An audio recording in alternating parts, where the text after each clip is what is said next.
Estamos no ar para mais um Beats Podcast e hoje temos uma presença encantadora, o Paulo Sérgio Quartier Meister, quase que eu errei. Certo.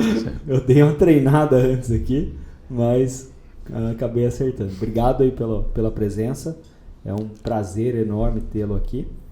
E aí queria começar perguntando, deixar você falar oi primeiro. Eu que agradeço a oportunidade de estar aqui com vocês e bater um papo legal. Legal. A gente estava conversando, né, fora do ar. Uhum. Aí o Quartier Meister. Isso. É isso mesmo? Quartier Meister, é isso mesmo. Você comentou que era ou guarda noturno ou... A tradução... O mestre do quartel. A tradução para o português... tem uma parte dos sobrenomes alemães que são profissões, né? Então esse é um caso. E antigamente o sobrenome poderia ser um guarda noturno, que hoje você já não encontra, quase não encontra mais no Brasil. Mas o que é mais comum é a pessoa que é responsável por logística num navio, num quartel, principalmente na parte militar. Né? Uhum. Então essa seria a tradução. Legal. E aí você estava comentando seu pai e seu avô, né? Seu pai veio da Alemanha. Sim. Veio com o seu bisavô. Com meu avô. Com o seu avô, desculpa. E aí foi no contexto de guerra ali, né? Um pouquinho antes. Eles chegaram em São Paulo em 1938, ou seja, um ano antes da guerra. Né? E a curiosidade é que eles saíram da Alemanha no último navio autorizado por Hitler, né? Para os judeus saírem. E você, além de alemão, ele também era de família judaica, né? Sem dúvida. A minha avó era bastante religiosa, bastante visitar, ir para a sinagoga todos os dias, ou quase todos os dias. O meu avô já nem tanto. Meu avô já não era tão religioso, vamos colocar dessa forma, assim. Meu pai também não. Não muito. Mas aí se você herdou a voz do seu avô podia ser o Razan, o cantor da sinagoga. Né? Mas depois assim, meu pai veio para cá e se casou com a minha mãe, que é de família, o sobrenome era Almeida, né? Então português. Uhum. Então eu sou católico porque para os judeus o ventre tem que ser judeu. Né? Uhum. Então, nesse caso, não aconteceu isso. Né? Então, essa é a história. Está muito ligada com a história, né, da humanidade. Né? Porque a Segunda Guerra Mundial foi... uma tragédia, né? Em escala mundial. Então, meus antepassados chegaram aqui também, uns por conta da primeira, outros por conta da segunda. O meu avô paterno, ele nasceu em 40, acho que foi em 40, e chegou aqui em 48, então ele ficou lá um bom período, não sei se era 40 ou 42 agora, enfim, sei que ele morou 3 anos na imigração para conseguir sair da Alemanha. Sim. Aí ele contava que no navio ele conheceu banana, então ele faleceu ano passado. E a banana era a fruta preferida dele. Nossa. Só que ele comia com casca e tudo, ele não sabia que tinha que descascar. Falei, e aí? Ele falou, quando eu aprendi, a banana ficou muito mais gostosa, né? Que ele não gostava da parte ruim, era a casca. Que legal. Né? Então tem essas histórias, né? E eu aprendi alguns anos atrás, não lembro exatamente quando, que tem uma apresentadora da Globo, se eu lembrar o nome eu digo, que o avô dela estava no mesmo navio que meu pai. Ah, que legal. Eu até conversei com ela uma vez, eu estava numa reunião lá na Globo, e eu a vi chegando e conversei com ela, achei que era o pai dela, ela falou assim, não, foi meu avô. Né? Então, mundo pequeno, né? Pequeno. O meu pai e minha mãe, eles se conheceram, que tinha um casamento de alemão lá no sul, e aí convidaram os alemão daqui. Eles foram, meu pai já voltou com o CEP da minha mãe para ficar mandando carta. E aí foi acontecendo. Que legal. Legal, mas a gente é um bate-papo sobre marketing, né? Sim. É bom dar uma esquentadinha aí no pessoal. E você nasceu onde, o Paulo Sérgio? Eu nasci em São Paulo. São Paulo, capital. Mais paulistano dos hospitais, Hospital das Clínicas. Hospital das Clínicas, legal. É. E aí, como que você teve interesse na área de marketing? O que aconteceu? Eu comecei... meu pai era administrador de empresa. Mas meu pai era naquela época, era área de pessoal, era área de relações industriais. Depois é que assumiu o RH. Uhum. Então eu sempre gostei do que ele me falava, do ambiente, das empresas. Isso ficou, né? Mas eu não queria RH, é muito... eu queria uma coisa assim mais que eu pudesse inovar, que eu tivesse liberdade e que tivesse muito contato com as pessoas, tivesse contato com o comportamento das pessoas. RH até tem, mas dentro de umas regras, dentro de limites, dentro de legislação, né? Então, a hora que eu comecei a ver, aí marketing apareceu muito, muito rápido, né? Aí eu me encantei, né? Decidi seguir a carreira então de administrador de empresas com especialização em marketing, né? Aí eu fiz a GV. Isso quando, mais ou menos? Faz tempo. Eu entrei na GV em 74. 74. 74. E aí teve especialização. Nos primeiros 2 anos você faz o geral e nos últimos 2, pelo menos naquela época, fazia marketing. Fazia marketing e fazia algumas outras também, mas não era a área principal. E marketing não era não tinha esse boom, né, como tem hoje, né? Era até em alguns casos, uma disciplina meio que colocada de lado, assim, né? É interessante, porque em seguida eu fiz o MBA fora, lá nos Estados Unidos, né? Então, a primeira coisa que me chamou a atenção, e tem a ver com isso que você está perguntando, é que o MEC, se não me engano era o MEC, ele não permitia que a matéria se chamasse marketing, era mercadologia. Então, os livros eram de mercadologia, tudo era mercadologia. Aí você vai para os Estados Unidos e, evidentemente, tudo é marketing. Né? Então, marketing começou... hoje é muito diferente, que a internet acabou botando tudo de ponta cabeça. Né? Mas hoje também eu vejo, muitas vezes, o conceito de marketing sendo usado para outras coisas que não tem nada a ver com marketing ou uma coisa mais limitada. E aí também a gente tem que lembrar, é uma coisa que me deixa bastante triste até, principalmente em época de eleições, né? Então você tem os marqueteiros. Né? Então, em primeiro lugar, aquilo que eles fazem não é marketing nenhum. Se tornou um termo pejorativo. Pejorativo, né? Então aquilo não é marketing de jeito algum. E aí começou a ter essas associações negativas, né? Pejorativas, como você falou.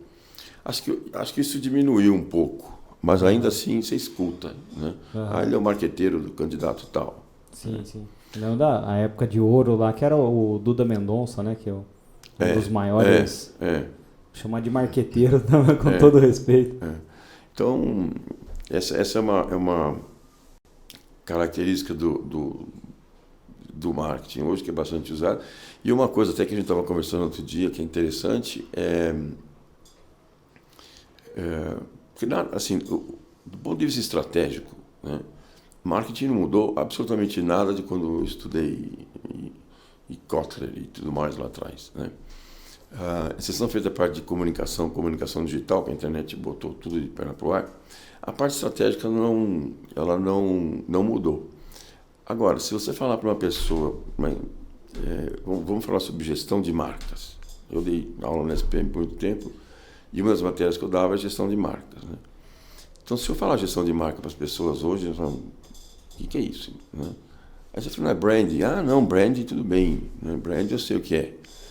E o mais interessante que a gente estava falando é que branding também, para o pessoal de design, tem uma definição, na parte de comunicação tem outra, né? E o conceito maior ele está ainda limitado à área de marketing mesmo dentro das empresas, né? Legal. E aí, só para o pessoal que está assistindo entender, né? Até uma consultoria aqui. Eu acho que marketing está contido dentro de administração, e aí dentro de marketing está contido, dentre outras áreas, né? A parte de comunicação. Sim. E dentro da área de comunicação está contido publicidade. É mais ou menos isso. Na parte da publicidade, a publicidade é um conceito, é um nome que cada vez mais ele é menos utilizado. Né? Tudo bem, você não pode falar o nome, mas acho que comunicação hoje engloba tudo. É geral, né? Você faz comunicação e dentro de comunicação você tem várias vertentes. Né? Dentro de comunicação a gente tem assessoria de imprensa, relações públicas, a própria publicidade, né? Como tem uns... Você lembrar de RP, relações públicas, você falou, dentro de uma agência tem redação publicitária. Né? Então, redação publicitária hoje já é uma expressão que é muito pouco usada. Mais antiga. Né? Então, vamos lá. O que a gente pode fazer? Uso bastante. Mas assim, quando você lê alguma coisa, ou seja um livro, ou seja uma matéria, alguma coisa numa revista ou um jornal especializado, é difícil você ver. Você vê um redator, né, sem o publicitário, ou então vai para o inglês mesmo, vai para o copywriting. Né? O copywriter, e aí é o que está acontecendo. Né? Então, publicidade eu acho que cada vez mais é menos usado. Sim, sim.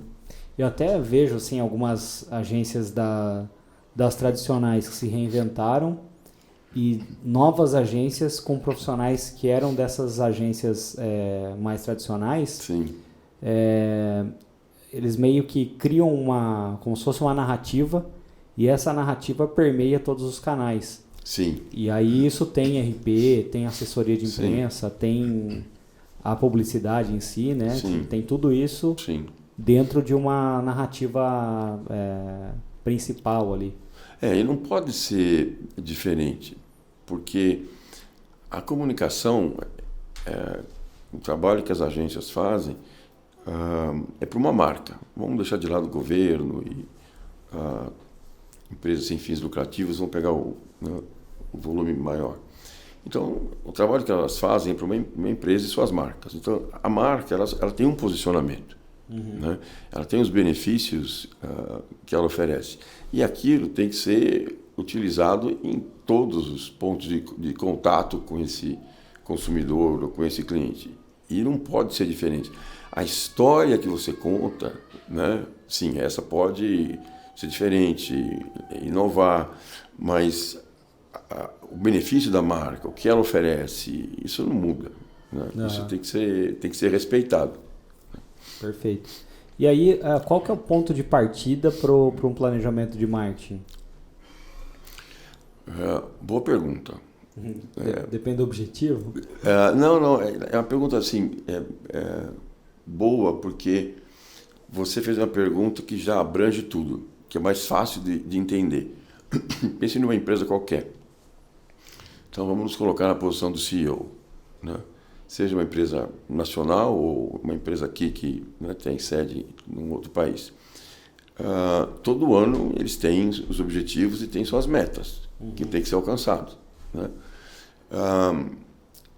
E aí, assim, como é que os números, como é que eles desenvolvem esse planejamento, chegam a esse objetivo, chegam a essas metas, né?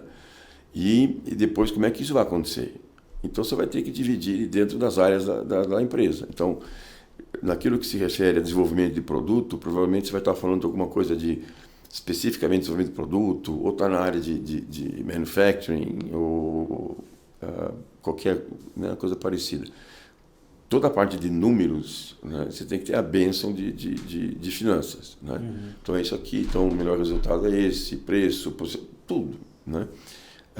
E aí vem marketing. Então, marketing também tem a sua parte na hora de planejar, de desenvolver e na hora de executar.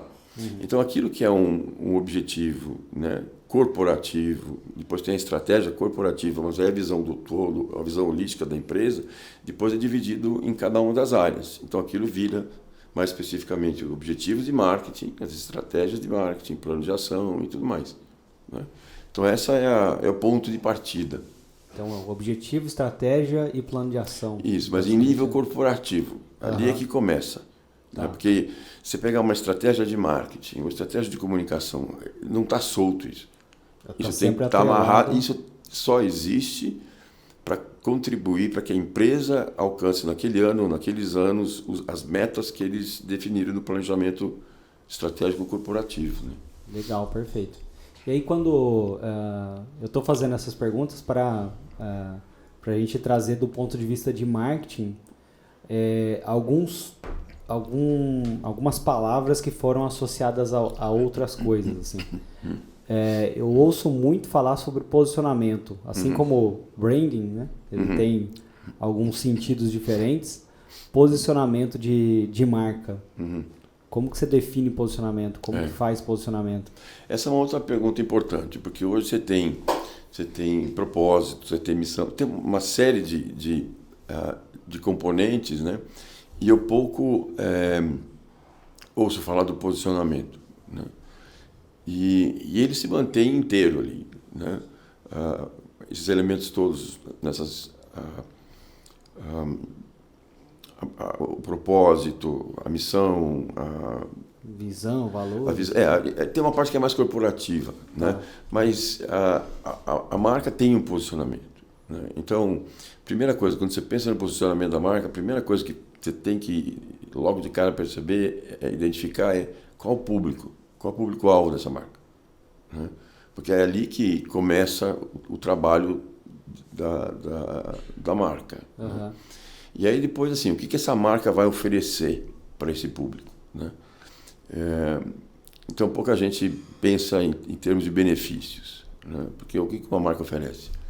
Se você perguntar para as pessoas, dificilmente vem alguma coisa em forma de benefício, né?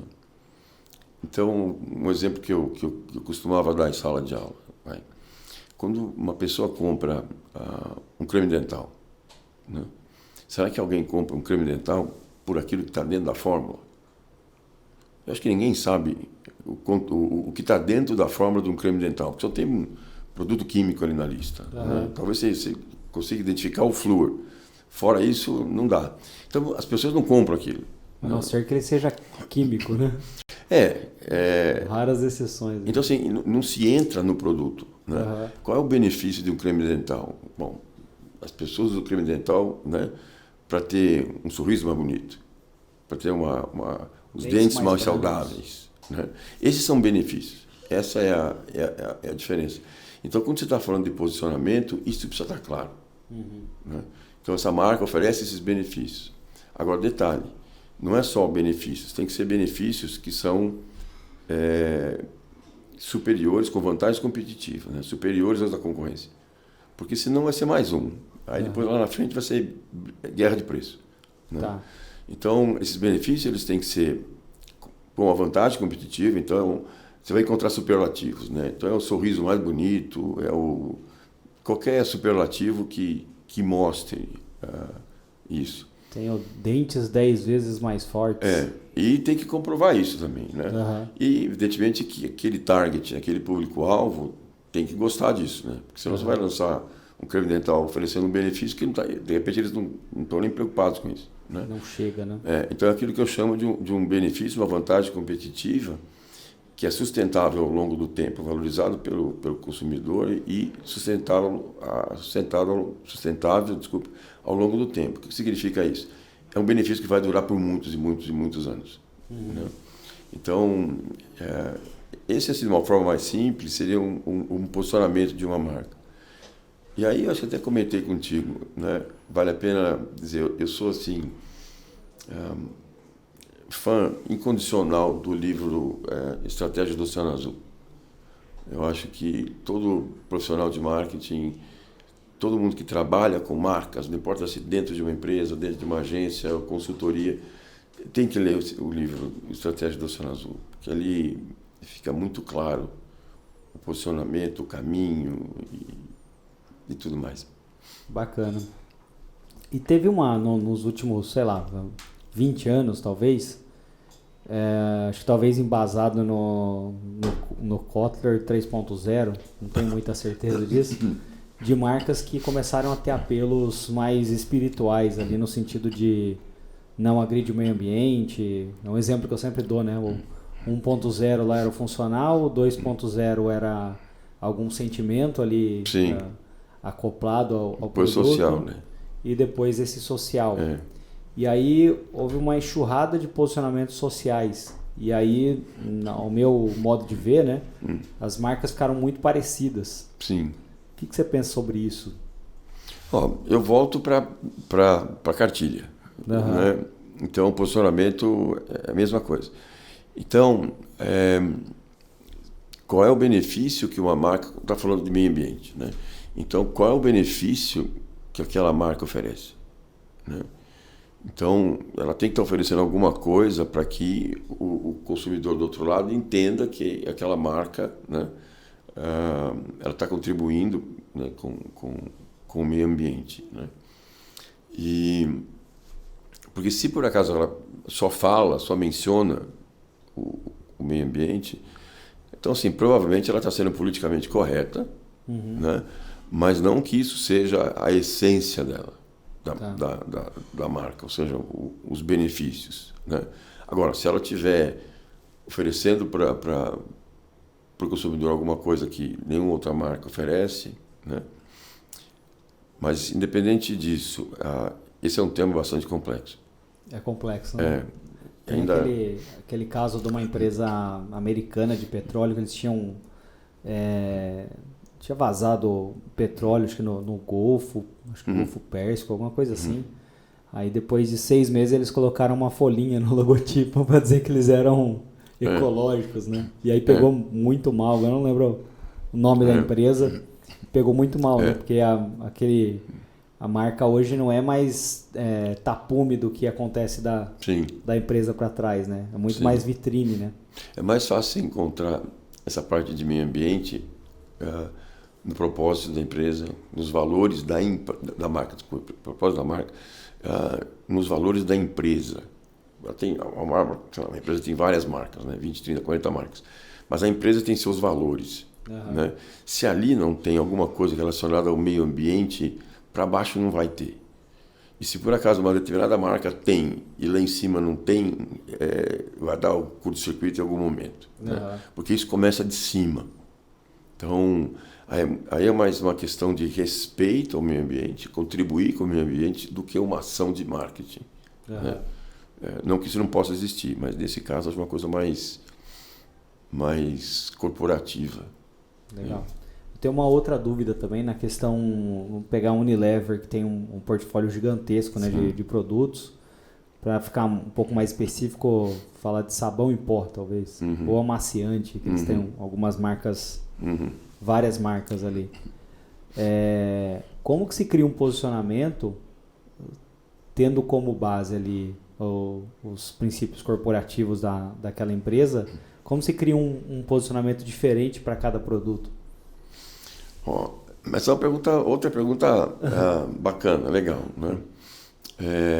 Primeiro, assim, quando a gente pensa em Unilever, né? Quando você fala em sabão em pó, Omo. Né? Então, o Omo está no mercado muito antes do que nós dois nascemos, né? Então, é uma tradição, né? Muito mais do que só uma marca. Agora, se ela identifica um espaço no mercado para colocar um outro produto nessa indústria, por exemplo, de sabão em pó, né? Ou detergente, porque pode ser o líquido também. Então, se ela encontra e ela não consegue, com a marca dela, no caso o Omo, atender aquele segmento, né, aqueles consumidores, então ela faz uso de uma outra marca. Né? Evidentemente que ela vai analisar o custo de complexidade, que eu chamo, né? Porque se colocar mais uma marca, tem uma série de custos que a empresa tem que analisar. E aí ela faz a análise e vê, não, a gente pode atender esse mercado, financeiramente falando, vale a pena, né? E aí, na hora de fazer posicionamento, os benefícios são diferentes. Uhum. O consumidor, o target, com certeza vai ser diferente, porque ele está querendo aquilo que o Omo não oferece. Né? Legal. Então, o caminho é esse. Né? É por aí. É de acordo com o que a pessoa quer comprar, não o que você quer vender, basicamente. Eu sempre digo, marketing é um trabalho sempre de fora para dentro, né? Outside in, né? Não inside out, de dentro para fora, não, nunca. Uhum. Sempre começa e termina com o mercado, com o consumidor. Né? Bacana. E a gente vê ali um consumidor que o Omo talvez por preço não conseguiria atender, não sei nem se é da Unilever, um Surf que é mais barato ali conseguiria atender, né? Acho que é mais ou menos esse sentido. A história do preço mais baixo, ela precisa ser analisada com carinho. Por quê? Porque se uma empresa, pode ser a Unilever, pode ser a P&G, pode ser Nestlé, elas têm a marca corporativa tem um posicionamento, né? Uhum. Tem um target. E ali está dizendo, né, nesse target, até onde ela vai em termos sociais, poder aquisitivo e tudo mais. Né? Aquele é o limite. Então, pega Nestlé, o Prestígio, o Nestlé, qualquer outra marca. Então, assim, vamos oferecer para o mercado o mesmo produto, mas com preço mais baixo. Peraí, a marca Nestlé permite isso? Uhum. Se não permite, então não tem que estar lá. Isso aí é para uma outra marca. A menos que haja um reposicionamento total para que possa fazer isso. Se não, essa marca dessa empresa, né, está querendo atingir um segmento, um target, que a marca corporativa não cobre, ela vai parecer uma marca esquisita ali dentro. E a empresa que investe muitos recursos, né, tempo, dinheiro, gente, ao longo do tempo, para fazer essas marcas ficarem fortes, depois aparece, né, e aí a dúvida que eu tenho é, a marca corporativa vai estar lá? Porque, de repente, a empresa pode oferecer uma outra marca, sem associar com a marca corporativa, que é uma estratégia possível, precisa ver se financeiramente falando vale a pena, mas sem a marca corporativa, porque a marca não permite. Né? Entendi. Tem uma estratégia que eu vejo acontecer, geralmente eu chamo aí por mim mesmo de equiparação. Então existe um player ali muito forte no mercado com uma verba de mídia muito grande. Aí vem um player menor com uma verba de mídia menor e geralmente ele tenta criar um inimigo ali. E ele vai e critica algum ponto da outra marca, dizendo que aquela marca é a solução. Como que é o nome disso? Deu para entender mais ou menos? Deu. Lógico. Eu vou contar um caso para ficar mais concreto para quem está assistindo. Tem aquela marca, uma marca que promete, acho que é 15 gramas de proteína. Então está na frente do produto, na embalagem. No verso da embalagem, ele tem as gramas ali a cada 100 ml, alguma coisa assim. E tem muito mais carboidrato do que proteína. Entendi. E aí uma marca concorrente, menor, com menos mídia, fez uma projeção no prédio em frente a essa marca, dizendo, olha, essa marca não tem isso, se você quiser esse benefício... A outra marca fez isso. Eu tenho, eu acho que nas lâminas de barbear, se não me engano, está acontecendo algo parecido. Se não me engano, eu vi alguém, vou chamar de alguém, falando de preço, falando de produtos caros, que não pode ser a P&G falando da Gillette. Né? Então, assim, isso é válido? Porque você tem uma coisa que, para aquele mercado que ela está querendo atingir, aquele target, e aí começa a dúvida, que target que ela está querendo alcançar? Ela quer tirar o target da marca mais forte? Ela quer roubar com preço mais baixo? Né? Então, assim, que isso faz sentido, pode até fazer. É inteligente? De jeito nenhum. Eu não faria isso jamais. Porque você corre um risco de... As pessoas gostam tanto daquela marca que está sendo atacada que vão rejeitar essa nova. Né? Como é que você vai falar dessa marca que eu utilizo desse jeito? Eu gosto. Né? Então, pode haver aí uma rejeição. Né? 2, se ela identificou que preço o preço é muito importante, existe um segmento nesse mercado que não está sendo atingido da forma correta, tal, e eles querem posicionar uma marca com preço mais baixo, ok, então essa parte, a lição de casa está feita. Agora, vamos chamar a agência, né? Vamos fazer um trabalho de criação, de mensagem e tudo mais, para que a gente possa mostrar esse benefício de um preço mais baixo, sem falar da marca maior. Porque se você precisa, isso para tudo, no mundo da comunicação entre as pessoas, e não importa, se você precisa citar alguém para passar a sua mensagem, é porque você não acredita na força da sua mensagem. Isso deve ser freudiano, isso deve ser em algum lugar aí, na psicologia deve ter. Então, uma coisa que uma pessoa fala, não, mas eu acho isso sobre qualquer assunto. Ah, não é só eu não, tem aquelas outras pessoas também. Tem que dar fundamento ali. Assim, eu preciso pegar o outro para eu me sentir mais forte, porque sozinho eu não me sinto forte. Né? Então acho que permitiu dizer, e acho que o buraco é mais embaixo. Legal. Tem até o Burger King e o McDonald's, né? Então o Burger King eu vejo que, na minha percepção, né? O McDonald's é muito maior que o Burger King no Brasil. Não sei se em número de lojas, mas talvez em faturamento, não tenho os números absolutos, mas tenho quase certeza.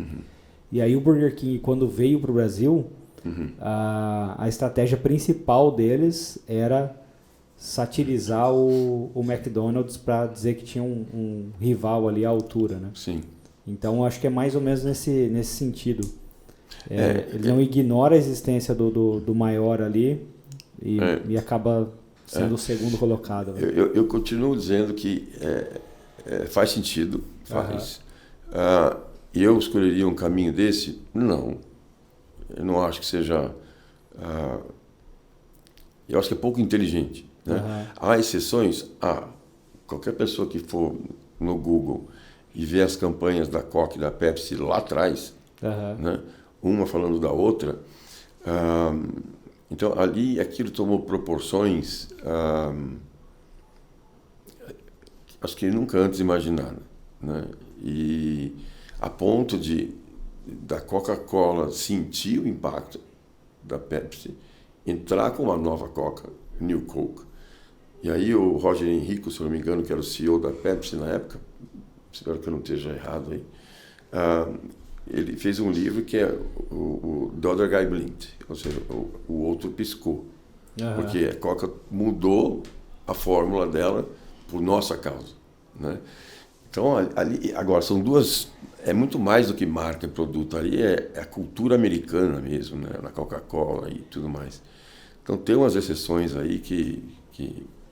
Depois teve protesto, né? Devolve minha Coca original, era uma coisa assim. Teve, porque e a Coca correu, né? Tirar a nova, né?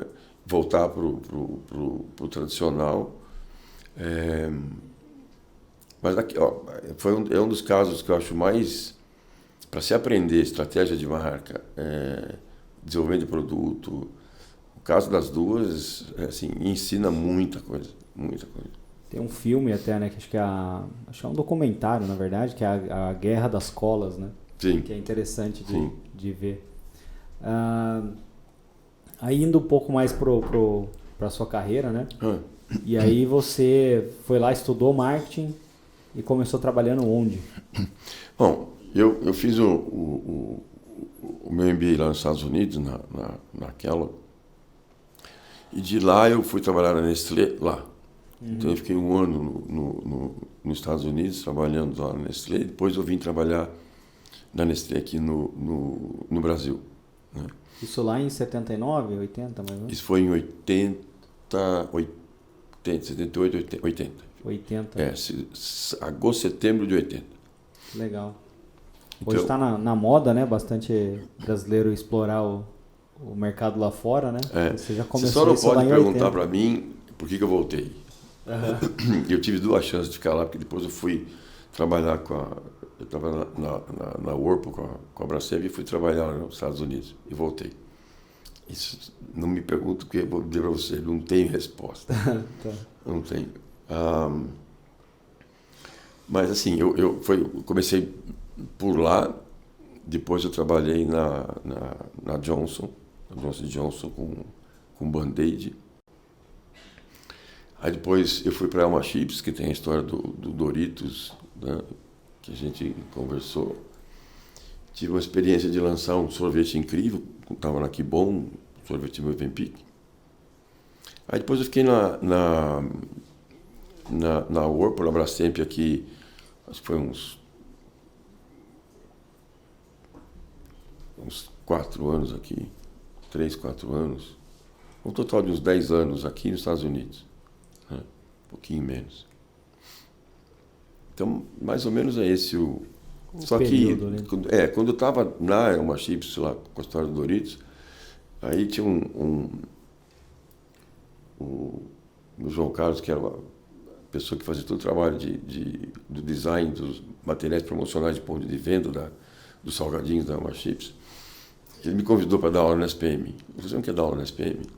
Nunca pensei em dar aula, né? Vamos lá. Até hoje está no sangue, né? Nunca mais saiu. Então, foram 21 anos de sala de aula lá na pós, lá da SPM. Que legal. Então, aqui eu não, talvez não tenha apresentado muito bem, mas a gente vai conhecendo um pouco mais no meio do percurso. Tudo bem. Mas o Paulo Sérgio, ele é responsável por campanhas ali, né? Por estar à frente ali no cliente, por campanhas que caíram ali no gosto popular, viraram rede social muito antes das redes sociais entrarem, né? Sim. E aí tem o case do Doritos, né? Que Sim. Você tinha comentado com a gente um pouquinho uns dias atrás. Já que você falou das campanhas primeiro, aqueles que trabalham com comunicação dentro de agência, somente aqueles que têm os mais velhos, eles vão lembrar, é um caso clássico, né? A campanha da Brastemp não é assim uma Brastemp. Né? Uhum. Então, esse é um trabalho assim, muito, muito, muito bacana, porque eu era o responsável de marketing pela marca, e a marca não estava bem. Virou dito popular, né? Mas a marca não estava bem. E produtos eram muito bons, a distribuição a marca tinha. Naquela época o grupo tinha ainda 3 marcas, né? Era Brastemp, Consul e Semer, não tinha unido. Né? Então, sim, tinha preço, tinha produto, tinha tudo. Então, por que né, uma marca sempre foi muito forte, porque começou a declinar em todos os sentidos, principalmente faturamento e tudo mais. Então, a única coisa que você tem para fazer é pesquisar, né? Vamos descobrir o que está acontecendo. E aí, descobre-se que a marca ela não está mais associada a coisas, a um design, produtos modernos e tecnologia, não a tecnologia de hoje, né? Tecnologia do início da década de 90. Tá. Né? Mas eram assim, associações muito positivas que na pesquisa mostrou que era exatamente o oposto. Então tinha testemunhais, verbetes de pessoas que foram entrevistadas, que falavam algumas coisas da marca que era... Eu ficava com pena da marca. Eu acabei me envolvendo tanto com a marca Brastemp que quando eu percebi aquilo, putz... o único jeito é como você tem produto, você tem preço, você tem a distribuição. Bom, o que sobra a gente trabalhar é comunicação, porque nós não vamos mudar os produtos, estão bem, preço estão bem, distribuição está bem, então é a comunicação, o que nós vamos fazer. Então, na época, a gente trabalhava com a Talent e o atendimento era o Fernando Quinteiro. Foi, acho que a melhor experiência, ou uma das 2, 3 melhores experiências que eu tive trabalhando com eu em marketing, com o atendimento dentro de agência. Né? Legal. Então, eu e o Fernando, a gente, nossa, trabalhamos bastante, daí saiu um briefing para uma campanha institucional, né? Dizendo o que tinha que acontecer, papapá. E aí a Talent depois, se não me engano, era a Ana Carmen Longobardi, que chefiava a área de criação, o Júlio Ribeiro, que tinha iniciado o Talent e tal, estava envolvido também. Eles desenvolveram a campanha Não é Assim, não é Brastemp, né? Uhum. Então, assim, a campanha foi totalmente inovadora, ninguém fazia nada no cinema naquela época. Então apareceu o cinema, aí tinha a dupla conversando com quem estava na poltrona, você que está aí na poltrona. Assim, naquele momento não existia referência, né? Então tudo era novo. Era uma expressão no Assim uma Brastemp que já estava na boca do povo. Só que a marca não estava bem naquele momento. Sim. Então, assim, o pessoal da Talent foi brilhante porque pegou aquilo que já se falava, criou uma campanha que tinha um toque de humor muito, mas muito legal, né? Mas sem deixar de passar a mensagem que a gente queria, né? Então, assim, virar a situação da marca foi fantástico, foi rápido. Muito rápido. E as pessoas falavam, né? Não é assim, Brastemp, qualquer coisa que você compra, ou sei lá, esse vidro aqui quebrou, putz, por que quebrou? Não é assim, nem o Brastemp, né? Mas foi uma campanha muito... Eu tenho bastante orgulho desse trabalho que foi feito. Pô, tem que ter mesmo, né? Foi espetacular. Se a gente parar para analisar, assim, contar, acho que pode estar entre as 5 maiores da história da propaganda brasileira. Se eu falar, vai ter um viés, né? Um viés afetivo, emocional aí nesse negócio, né? Então, mas eu acho que sim. Se você perguntar para aqueles que conhecem mais a história da comunicação, acho que a campanha da Brastemp mostrou, por exemplo, que cinemas é uma mídia. Né? Eu nem sei se tinha outras marcas antes, mas eletrodomésticos e aquela conversa da dupla naquela poltrona famosa, conversando com quem estava no cinema, que nunca tinha sido feito, né? Eu acho o mercado em si, né, de marketing e comunicação fantástico, mas eu tenho um ponto ali de crítica, mas eu sei como funciona. A crítica a gente sempre tenta criar um fato novo para vender algumas coisas como novidade. E aí, muito se fala hoje no cara do cinema falando ali com quem está na plateia, em filme, eu esqueci o nome disso, acho que é terceira pessoa, não lembro como. Tem um termo ali que estão usando bastante no cinema. Que até acho que ocorreu no da Barbie agora, né? Sim. Mas eu lembro da campanha em si. Eu sou fã, assim, número 1 da Talent e do Júlio Ribeiro lá, tudo que a Talent já fez. E eu lembro da descrição em algum dos livros lá do Júlio Ribeiro falando sobre isso, essa parte da campanha no cinema. Sim. Cara, falei, os caras fizeram isso 90, 80, não sei. Que foi anos 90. Foi início da década de 90, se não me engano foi em 91. E agora o pessoal está vendendo isso como uma super novidade, né? Então, tem muita coisa que o nosso mercado tradicional já fez e que as pessoas, ou por desconhecimento, ou por querer vender como uma novidade, dizem que é totalmente inovador. Mas isso que você tem uma geração nova né? também, né? Você tem novas gerações, não só o consumidor, né? Mas também quem está no marketing, quem está nas agências. E aí a gente não pode esquecer a revolução digital da internet, né? Então isso bagunçou tudo, né? Aí de repente a referência, né, foi perdida e agora está sendo resgatada, porque história tem. Sim, sim. Você percebe isso, que as referências estão sendo resgatadas também ou não? Eu acho que sim, porque fica cada vez mais difícil você se diferenciar. Eu estou falando do ponto de vista da comunicação, né? Os benefícios da marca lá estão claros, as vantagens competitivas estão lá, Mas você tem que... eu sempre gostei de inovar e ousar. Uhum. Então, em comunicação, se você não ousa, você vai ser mais do mesmo. Vai para a vala comum. Vai né? para a vala comum. Então, a campanha, quando foi apresentada da Brastemp, então, ela tinha essa ousadia. Né? Então, você tem que fazer isso. Hoje, você tem que ser extremamente criativo para fazer isso. Né? Para você fazer o investimento que o cliente está fazendo, né? Ter um retorno que ele deseja. E cada vez é mais difícil. Né?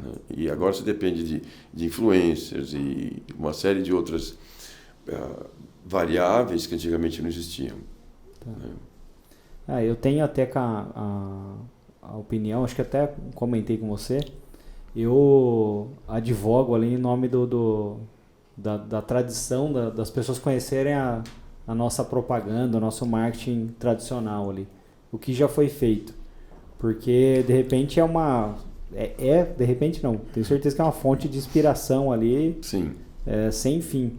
Eu acho que quando veio o marketing digital, ficou um vácuo entre gerações ali. Sim. Então, o marketing digital, até alguns eventos que eu participei, faziam algumas referências quanto às agências tradicionais, chamavam de gato gordo, que era preguiçoso, e eu achava uma falta de delicadeza, de entendimento do que era aquele mercado. Sim. Você pode lançar algo novo sem ficar depreciando ninguém. Sim. Mas enfim, e um pouco de soberba, porque o marketing, a publicidade tradicional demorou para migrar, para ir lá para o digital. Sim. Porque tinha um modelo que funcionava, Sim. aquele tripé, anunciante, mídia e agência funcionava muito Sim. bem. E aí eles demoraram para entender essa nova forma. Sim. Eu lembro que quando a gente começou a trabalhar com Google Ads, falava, mas quanto custa aí o anúncio no Google? O cara falou, não, é leilão de palavras. Sim. Eu falei, mas como assim? Eu tenho que ficar online ali clicando? O cara, não, você coloca um valor e tal. Até eu conseguir entender o conceito geral, demorou um pouco.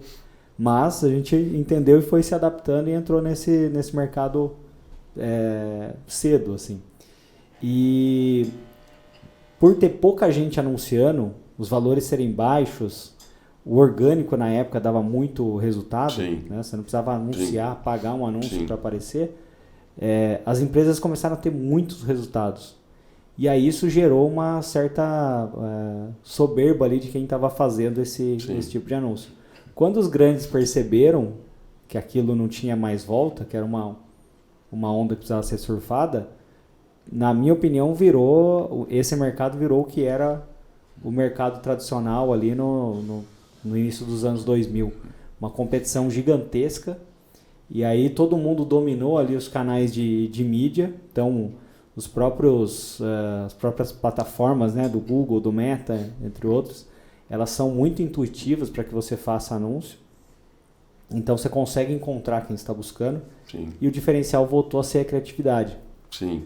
Então, acho que quando a gente teve lá as primeiras eras lá do negócio de publicidade que nasceu lá em Londres para veicular mensagens comerciais nos anúncios, aí veio a era do rádio, TV, virou um grande negócio milionário e tal, e aí tiveram as estrelas ali em cada momento que eram departamento de criação, redação, atendimento, design, planejamento. Então eu vejo essa onda acontecendo novamente. Né?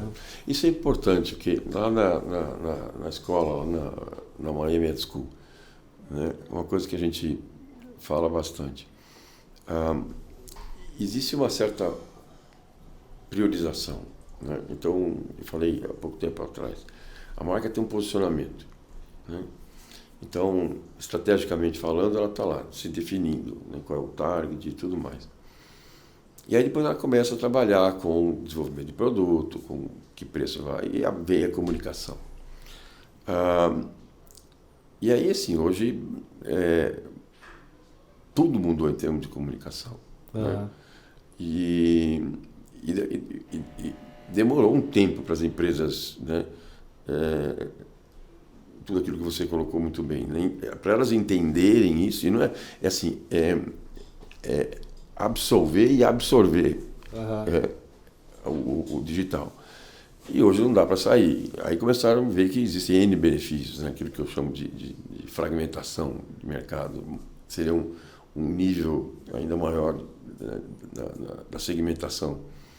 Porque quando você pensa que você pode, dependendo do que você oferece, você pode escolher edifícios que têm empresas, você pode comunicar, desde que você tenha um out of home ali, né, nos elevadores, né? Isso é incrível. Né? Mas assim, tem que voltar para a cartilha, né? O posicionamento. Né?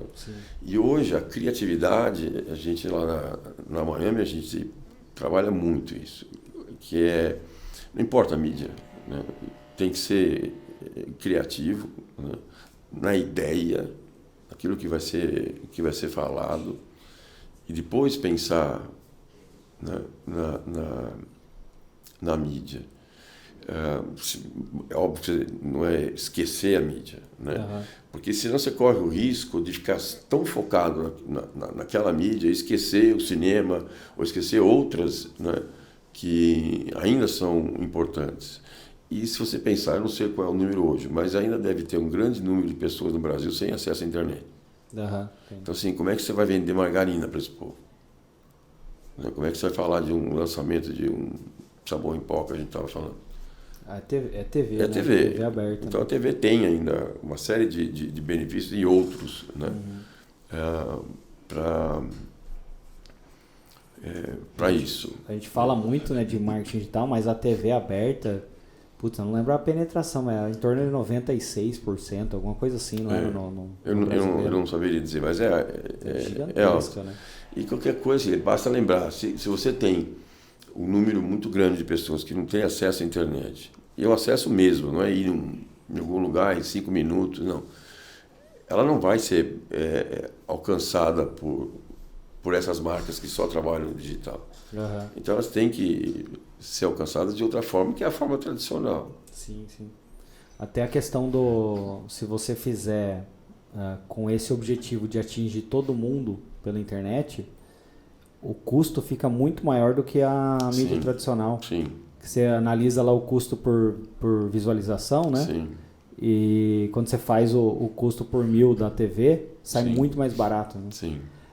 Tem uma outra questão também, enquanto você está falando, eu estava pensando que eu falei que as empresas grandes demoraram para migrar ali para o digital, que eram transatlânticos, né? Então eram estruturas muito grandes, precisando comprovar um resultado de algo que eles às vezes não tinham os números.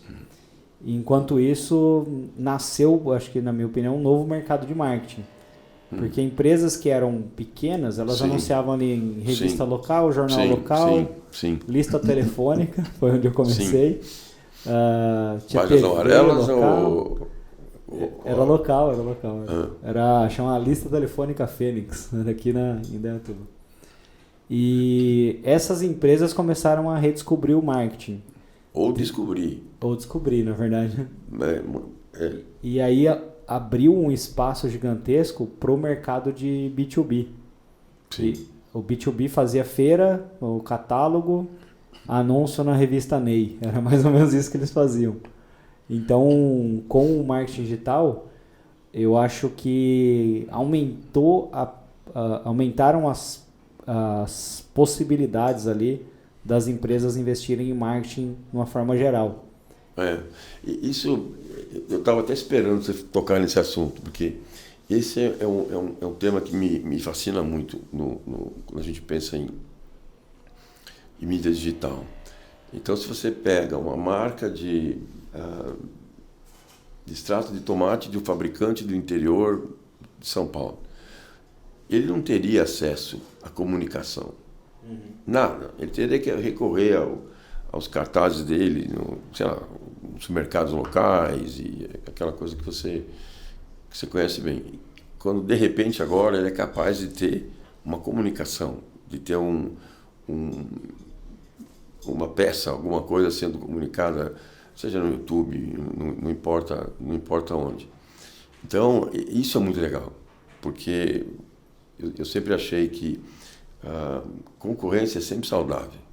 Sempre. Eu nunca vi um exemplo sequer de concorrência não ser saudável, né?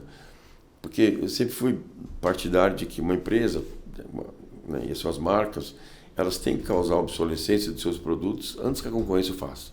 Então tem que estar sempre inovando, sempre inovando, sempre inovando. Se ela não faz isso, aparece um concorrente com uma coisa melhor, azar dela. Se ela fizer esse trabalho, ela não vai ser tão afetada assim como esses pequenos aparecendo. Então se está dando chances, oportunidades, como você falou, para essas empresas menores aparecerem regionalmente, né? Isso é enriquecedor, né? Isso para agências, né? É muito legal. Ela só tem que tomar cuidado com o lado ruim da comunicação digital. Então, quando eu vejo, principalmente no YouTube, o nome que se dá a alguns vídeos, ou não vou citar qual plataforma, mas eu estou lá lendo as notícias e de repente tem uma chamada que o Neymar, ele aceitou não sei o quê, que ele está revolucionando o mercado do futebol. Aí você vai lá e lê, não tem absolutamente nada a ver. É o clickbait. Então isso é extremamente comum. Isso, para mim, que tenho aquilo que eu conheço de marketing, minha experiência toda, tem um lado de ética que não me permite aceitar isso. Então, acho que são pessoas que talvez não percebam, ou talvez percebam, né, que fazer essas chamadas para conseguir atenção, né, elas vão conseguir. Mas vai ter uma hora que as pessoas vão estar vacinadas. Mais cedo ou mais tarde vai acontecer. Né? Eu acho que é estratégico. Você pega chama Taboola e Outbrain, algumas mídias que eles vendem chamadas dentro de sites de portal de notícia. Geralmente a notícia é alguma coisa, veja como uma pessoa em Indaiatuba, fala a sua cidade, emagreceu 50 quilos sem fazer nada, sei lá, alguma coisa assim. Aí você clica, às vezes não é nada, ou não está totalmente diferente do que a chamada entrega. Veja as condições de determinado famoso, como está ferrado na vida. Você clica, vai lá, é outra coisa. E vai ter, as pessoas comentam já. Então eu acho que já está chegando esse ponto que você comentou. Isso é muito bom ouvir isso, porque assim, minha vida toda foi pautada por esse lado de ética, as empresas, né, que eu trabalhei. E quando você vê isso, assim, o que fazem com uma ferramenta de marketing, né, comunicação digital, é uma judiação. Né? E tem gente ganhando muito dinheiro com isso. Sim. Mas eu espero, né, que isso tenha os dias contados, porque enquanto eles estiverem pegando consumidores, pessoas que não entendem muito, então eles vão ser impactados por aquela chamada, mas eu não sei se aquele grupo de consumidores que presta atenção às chamadas vai interessar a essas marcas. Porque os outros vão acabar se vacinando. Eles vão falar, não, peraí, essa chamada eu já conheço. Tem um canal no YouTube que eu não vou citar o nome, mas demorou algumas semanas para eu entender isso. Eu estava acompanhando a história do Neymar. Então eles tinham chamadas assim que cada dia o Neymar já tinha feito, estava sendo vendido para alguém, no dia seguinte não era outro. Mas espera aí, cadê o link, o elo dessa história com a outra história? É óbvio que não existia nenhum, porque nada estava acontecendo. Né? Então isso tem que acabar. Censura, essa coisa, aí já né? Não acho que seja o caminho. Concordo. Você pega, até o cara usa o nome do Neymar, que é o exemplo, e o Neymar nem sabe que isso está acontecendo. Então o cara veste aquilo ali como uma notícia para vender algo, né? É estranho. Por outro lado, tem gente boa, né? E não paga nem um centavo pro Neymar. Nada. E tá fazendo um nome, né, em cima da marca Neymar. Né? Mas por outro lado, tem gente boa. Eu tenho visto no YouTube alguns canais de pessoas que fazem entrevistas sérias, né? Fazem um trabalho bonito. Então, a gente tem que saber separar o joio do trigo, né? Sim. Porque senão coloca tudo no mesmo pacote, quando não é bem isso. Né? Até uma coisa que eu penso nesse fenômeno de mídia, né?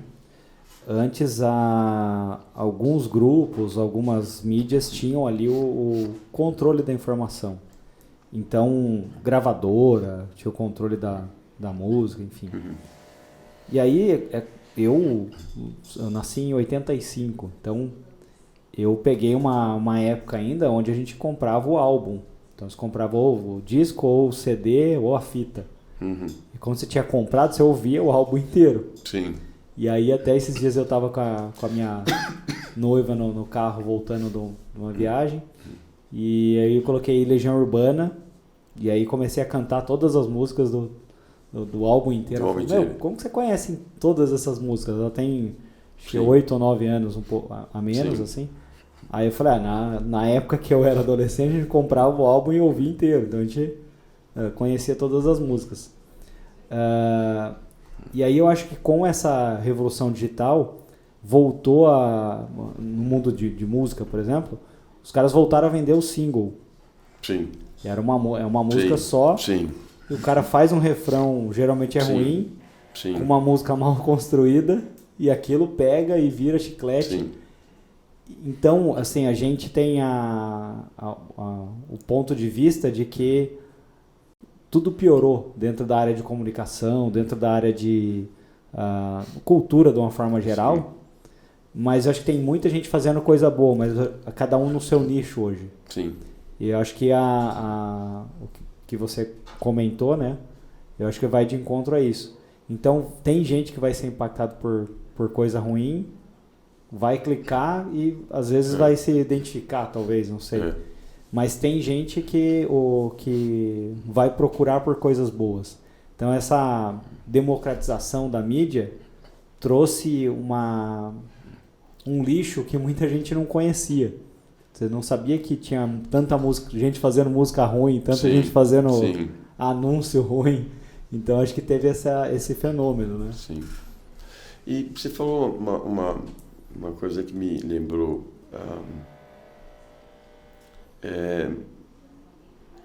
Faz tempo que eu não vejo alguém da área de marketing, está cheio de excelentes profissionais na área de marketing, fazendo alguma coisa que dependa menos do digital para uma marca. O que eu quero dizer com isso? Lembra que eu falei para você, nada mudou. Então você tem o produto, tem o preço, tem isso, né, posicionamento. Mas a coisa é tão voltada para o digital, é tão voltada que tudo que você lê é digital. Agora com inteligência artificial, então a coisa fica mais... tem um lado do medo e tem um lado do entusiasmo, né? Mas tem um lado que há muito tempo eu falo sobre isso, escrevi sobre isso, que é o lado da emoção, né? As grandes marcas, se você pegar a maioria das grandes marcas, existe um vínculo emocional entre aquela marca, né, e os seus consumidores. Então você falou lá do produto, da parte de sentido, do social. Então aquela do meio ali eu me sinto, né? Então está faltando. Hoje está muito frio. Eu não vejo as marcas esquentando o relacionamento. Não é só a comunicação, é tudo, né? Então, outro dia eu fui num shopping Guatemi aqui de Campinas. E fui numa loja de varejo lá. E tinha computadores, e tinha jogos, e tinha crianças ali dentro, né? Então eu falei assim, caramba, né? As crianças aqui... Aí você começa a ver que aquilo, de repente, é provavelmente um dos únicos varejistas de eletrodomésticos e tudo mais, que ainda estão fortes, e ali está trazendo uma criança para lá. Existe um lado emocional de um pai ir buscar e levar uma criança para lá. Paulo, esse é um exemplo muito simples. O marketing não é complicado. O marketing de excelência é simples, né? Eu acho que a coisa acaba ficando cada vez mais complicada porque as pessoas esquecem de voltar para a raiz, para a cartilha. Né? Então, a campanha da Brastemp, o lado emocional ali era um negócio muito forte, né? Você pega um dos exemplos que eu mais gosto, o Laboratório Fleury, né? Eles são impecáveis no atendimento ao cliente. Você sabe que você vai ser bem atendido, você sabe que os seus exames não vão ter erros, não vão ter toda a preocupação deles. Então, assim, acaba criando um envolvimento, né, que para quebrar depois é muito, mas muito difícil. Né? Então, esse é um ponto que os profissionais de marketing poderiam pensar um pouco mais nisso. Lembrar disso, né? Eu gostei do ponto que você falou que o que funciona no marketing assim, são conceitos simples, né? A estratégia de marketing é simples demais. Muito simples. Você tem uma situação complexa. Ok, a situação é complexa, mas a estratégia que você vai nada mais é do que o caminho de ação para você mudar o teu negócio para atingir os objetivos que você quer. Ponto. Né? Agora, tem que ser criativo para fazer isso? Tem. Mas o que tem que ser feito é a mesma coisa que era feito há 10 anos atrás, há 40 anos atrás. Não muda. Eu acho que a grande dificuldade está em conseguir simplificar a mensagem. Sim. Eu vi uma entrevista do Marcelo Serpa lá. Aí ele, como diretor de criação, ele falava que o meu trabalho era deixar o mínimo do mínimo possível para que a mensagem seja rápida e faça sentido. Sim, e ele está... por isso que ele é um gênio, né? Um gênio, né? Então, e ele está absolutamente correto. Porque quanto mais você fala, menos você impacta. A sua mensagem principal, ela é menos impactada, porque é tanta coisa que a pessoa tem que ver, né? Que é a essência da marca, os benefícios e tudo mais. E aí quando você pensa em emoção, que emoção? Que é isso? Né? E aí se você pensar, eu sempre falei isso para o meu pessoal e alunos, pense na marca que você mais gosta. Faça esse exercício. Né? Pensa. Não importa o que seja, pode ser uma cerveja, pode ser um aparelho de barbear, pode ser uma loja, pode ser um computador, seja lá o que for. Pensa. Com certeza tem muita emoção entre você e essa marca. Tem. Eu falei em computador, se eu falar Apple, por exemplo, meu Deus do céu. Né? Então, o que as pessoas não fazem para ter um produto da Apple. Né? Então tem muita emoção ali. Tem o social, porque eu tenho um iPhone, né? Porque o meu MacBook Pro vai por aí afora. Né? E você entra no mundo da moda, então, uma Louis Vuitton. Né? Como é que ela conquista, e outras tantas, né? As suas consumidoras. Né? Tem muita emoção nisso. Muita. E tem muita empresa que simplesmente não enxerga isso. Não enxerga. Né? E é capaz de fazer, se isso despertar, é capaz de criar uma campanha, que essa é uma campanha, você percebe que ela tem um lado emocional forte. Não, já estou fazendo o trabalho de emoção entre a minha marca e o... Não. Quando você faz bonito a relação da marca com o consumidor, ela não é só comunicação. Você tem o contato no ponto de venda, você tem... Assim, eu estou cansado de ver empresas grandes, importantes, eu não vou citar o nome para não faltar com a ética, mas empresas grandes que investem milhões em comunicação, em marketing, e não está nada errado fazendo isso.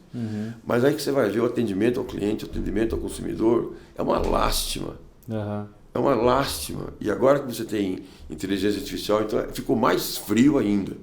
Então, peraí, eu sou cliente dessa marca há 10 anos, há 20 anos, e sou tratado assim. Né? Então, é uma pena. É uma pena. Você estava falando que as marcas preferidas das pessoas geralmente têm um apelo emocional. Sempre. Tem que pensar um pouco, porque nem sempre isso está claro. Né? Então, se você, por exemplo, tem uma marca Louis Vuitton, ou uma BMW, né? Por que BMW? Por que é a minha marca favorita? Porque eu tenho esse carro. Por causa do motor, por causa do conforto, por causa do design. É a mesma coisa da fórmula do creme dental. Né? Mas cadê o benefício? Né? Porque assim, eu gosto de ser visto dirigindo uma BMW. Né? O lado pessoal e o lado social. Então tem um vínculo emocional que a marca sabe disso, né? Proporciona aos seus clientes, seus consumidores e vice-versa. E aí quebrar esse vínculo é muito difícil. É muito difícil. Eu tenho com a Adidas. Aí o meu avô lá, meu alemão, né? E ele trouxe da Alemanha uma maletinha da Adidas, com o logotipo da Adidas, que era do pai dele. Olha. Aí ele trouxe e ficava, quando eu era criança, ficava em cima do guarda-roupa. Então eu cresci vendo aquela marca. Eu demorei para associar o porquê que eu gostava tanto dessa marca. E aí às vezes eu compro um produto da marca concorrente, ou que não seja dessa marca, e eu uso menos. Eu fico pensando, pô, isso é frescura, né? Aí eu vou ver a da Adidas eu uso quase todo dia até gastar. A outra tá novinha no armário, entendeu? Então tem esse apelo emocional. E mesmo ela, às vezes tendo o preço é um pouquinho maior do que algumas concorrentes, você acaba usando mais porque tem esse vínculo. Né? E aquilo que eu falei, não necessariamente a coisa acontece na comunicação. Né? Por exemplo, as pessoas que admiram uma determinada marca de uma empresa e essa empresa está investindo em diversidade, em inclusão, né? Mas ela não é daquela que fala, ela é aquela que fala pouco, mas faz muito. Então você vai ver, ela realmente tem contratado pessoas dos segmentos discriminados e tudo mais. Então, peraí, se você está criando um vínculo com aquele consumidor, poxa, isso é a minha marca, né? Me identifico muito com isso.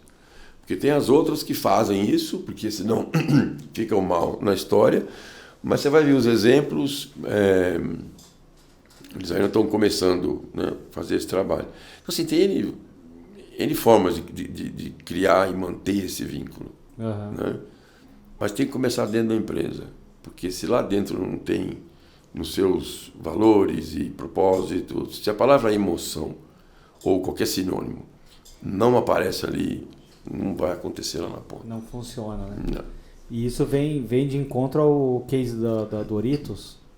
Como é que foi o case da Doritos? Não, o Doritos aí não entrou por aí. Mas é um caso bastante... Eu me orgulho muito dele.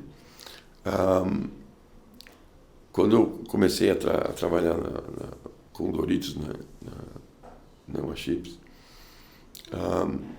o produto estava com alguns anos de Brasil, 1 ano, 2, alguma coisa assim.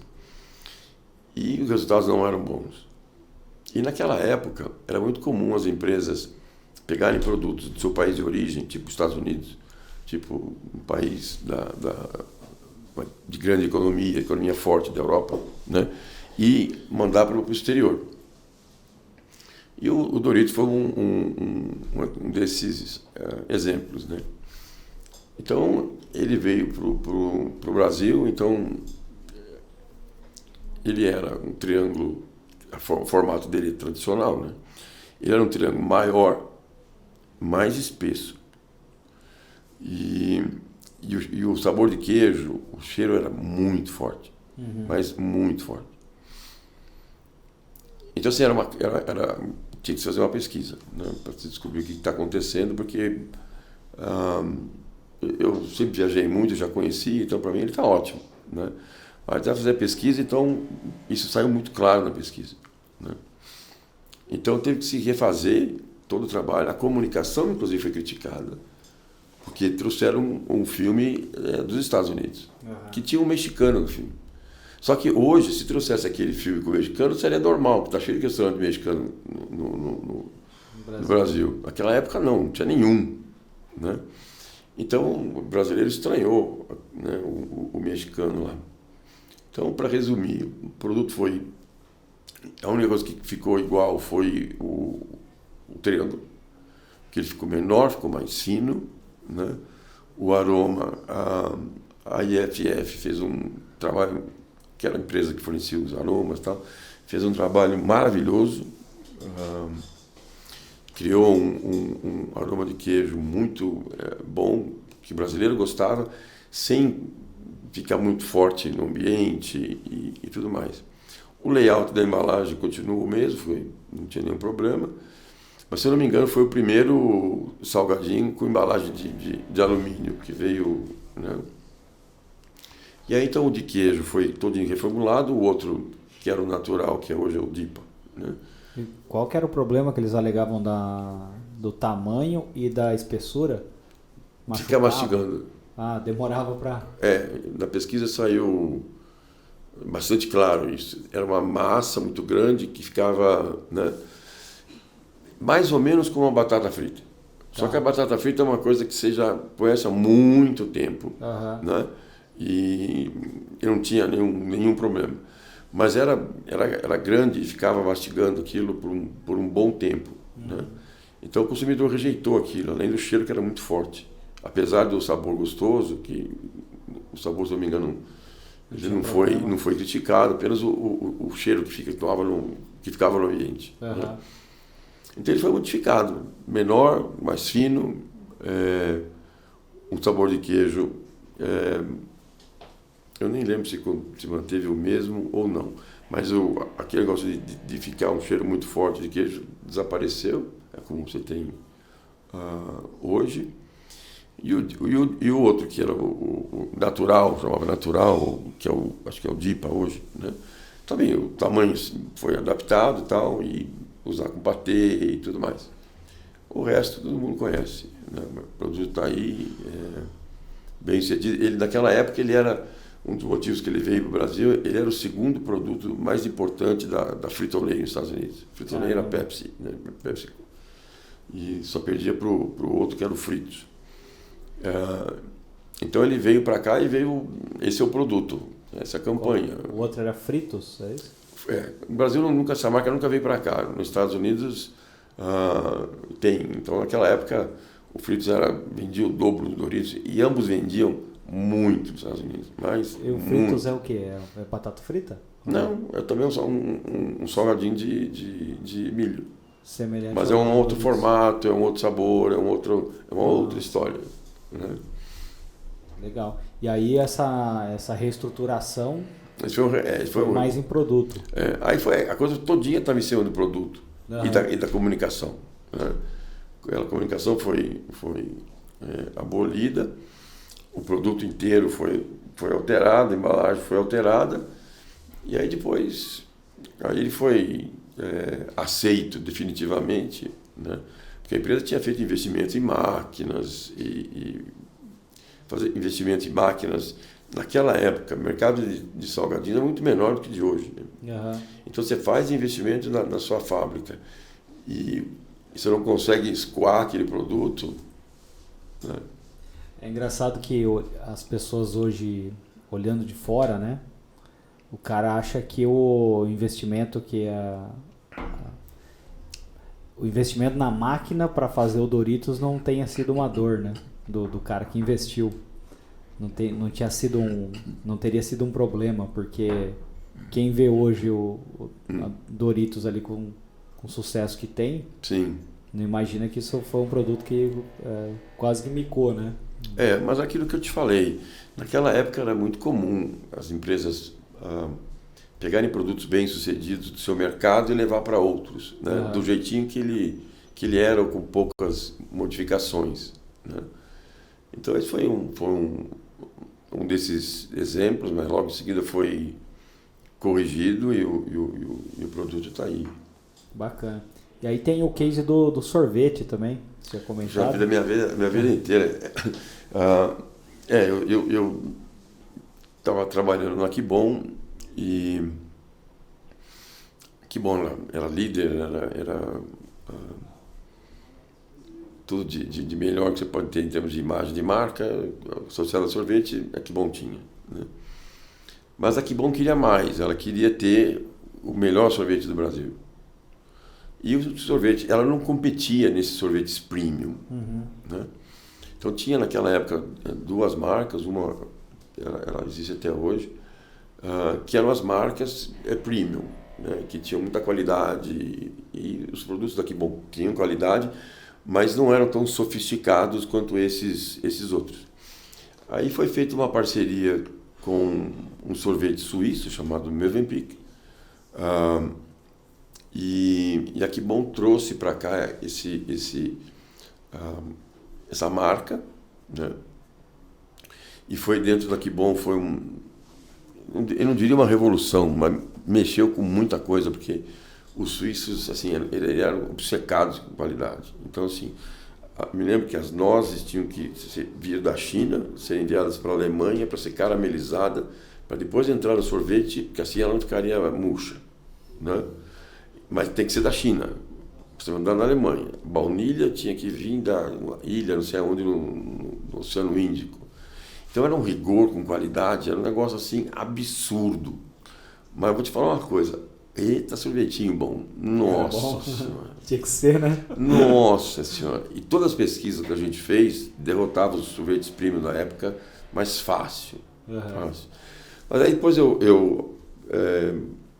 tinha a questão da máquina, né, que você comentou também. Que Aí tinha uma máquina, a máquina que fazia o sorvete. Por uma coincidência, não era uma máquina nova dentro da Que Bom, mas ela atendia exatamente as exigências dos suíços, né? Então foi muito bem lançado. Se eu não me engano, hoje Mövenpick porque naquela época eles tinham sorvete, geleias e hotéis. Hotéis, olha só, o que tem a ver de sinergia de hotel com sorvete e geleia. Eu sei que eles têm geleia hoje, mantém, sorvete acho que também, a última vez que eu vi na internet também ainda tinha. Mas hoje acho que a Nestlé comprou, se eu não me engano. Porque naquela época a Nestlé tinha Iopa. Né? A Unilever tinha Gelato. A Iopa era premium ou não? Não, era concorrente da Que Bom. Direto ali, né? A Nestlé concorrendo com a marca Iopa e a Gelato da Unilever. Né? Mas a Que Bom era dona do mercado, dona absoluta do mercado. Legal. E aí, como é que surgiu a ideia da Miami Ed School? De onde você fez essa pivotagem? A Miami Ed School, assim, na época eu tinha acabado de sair do mundo corporativo, das empresas, né?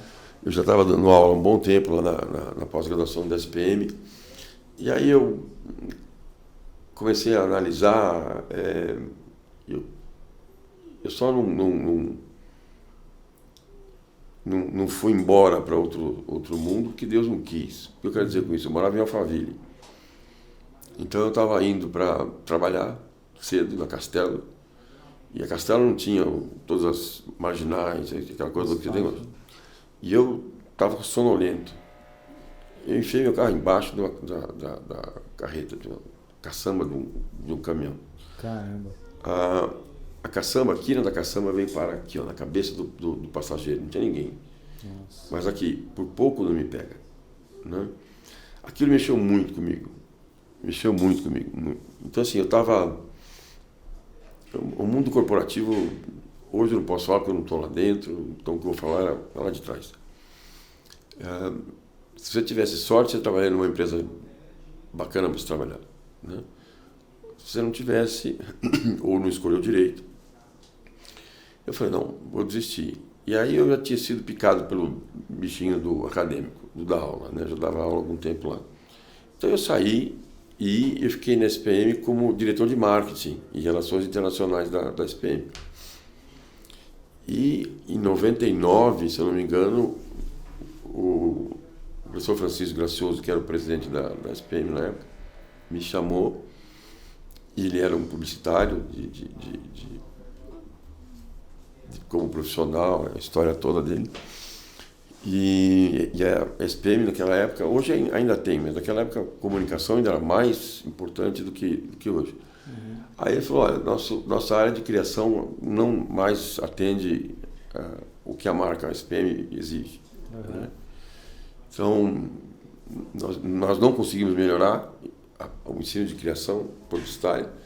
Não tem ninguém no Brasil com quem a gente possa fazer uma parceria. Então, vamos olhar para fora. Aí a gente olhou para fora e nós achamos a Miami Ad School. E aí nasceu uma parceria. Eu fui lá em Miami, conheci os donos e nós trouxemos a marca para cá. Então, ficou dentro da SPM por 15 anos, até 2017. Ela começou as primeiras aulas em 2002. E depois, em 2017, nós seguimos carreira solo, nos separando da SPM. Mas é uma história muito bonita, né? Porque a gente tem ex-alunos em posições extremamente importantes hoje no Brasil, no exterior, prêmios, então, tudo que é prêmio que você pode imaginar, School of the Year em Cannes, Future Lion em Cannes, nossa, tudo. Legal. Tudo. E ela foi a primeira fora dos Estados Unidos, né? Foi. Das unidades da Miami, nós somos o primeiro, e a Alemanha veio 1 ano, 2 anos depois. Legal. Você acha que eles tinham já a intenção de exportar o modelo ou não? Vocês que eu descobri quando eu fui lá, que eu conheci esse casal, foi muito bacana. 2 publicitários, né? E eles não tinham essa ideia o negócio deles era ensinar a criação publicitária e design incluído. Tá? Esse era o negócio deles. Tá. Eles não eram tão business oriented, não era muito o negócio. Então aquilo os pegou de surpresa, né? Como alguém de fora. Né? O que ajudou, hoje eu ainda acho que continua válido, mas somente naquela época havia 3 grandes centros de propaganda, principalmente da parte de criação. Né? Nova York, Londres e São Paulo. Mas e Paris? Mas e Buenos Aires? Mas e... Não. Essas 3. Né? Então, na hora que eles viram isso, eles já estavam em Nova York, já tinham uma unidade da Miami lá. Em Londres nunca foram, até hoje não tem. Tem N motivos do porquê. E, puxa, o Brasil, a gente sabe o talento do brasileiro, eles acompanhavam os prêmios, então os Marcelo Serpas, os Washington Oliveto, e né, todas aquelas... os gênios todos, né? O nome Miami é muito descolado para Londres. Também tem essa, né? Então, eles aceitaram a SPM, uma excelente instituição para acolher, né? A marca. E aí a gente começou. O ano passado a gente completou 20 anos de vida. E a gente tem lá a nossa área de criatividade, a criação publicitária, e tem a parte de estratégia de comunicação também. Reestruturaram o logo, né, o ano passado, a identidade visual também? Eu tive até uma participação nisso, porque estava precisando de uma cara nova. Né?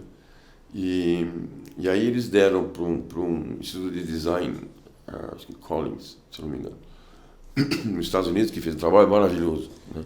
Se olhar a identidade visual da marca Miami hoje e comparar com o que havia até 3, 4 anos atrás, é muito diferente. Né? Inclusive ganhou prêmio também como identidade visual, melhor identidade visual para o cliente. Que legal.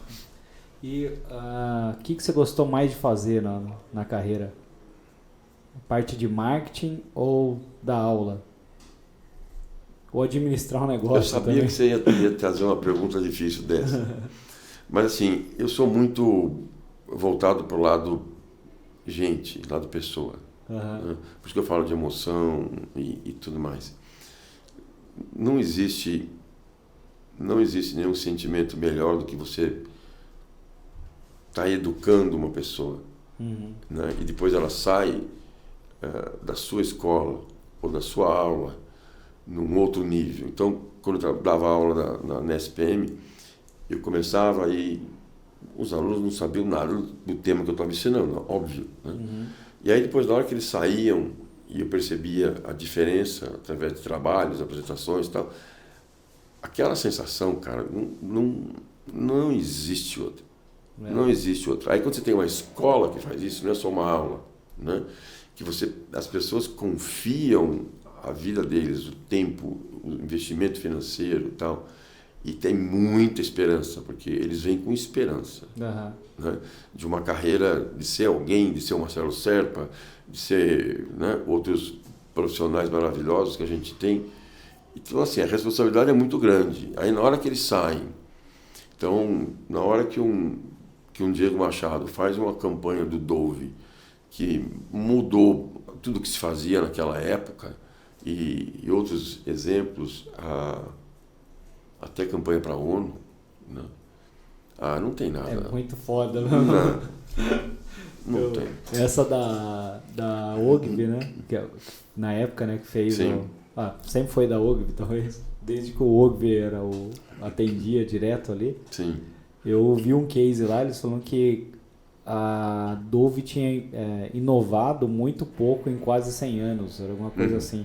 Tipo, a última inovação da Dove tinha sido um quarto de creme hidratante, que permanece, né, até hoje. E aí eles foram provocados ali, né? Eu não lembro quem que era o cara do marketing lá. Conheceu o Diego. Eu acho que era o...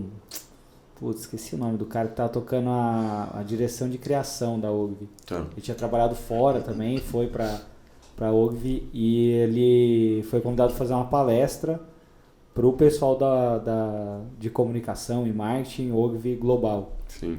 E aí o cara foi e falou, cara, vocês não inovam mais.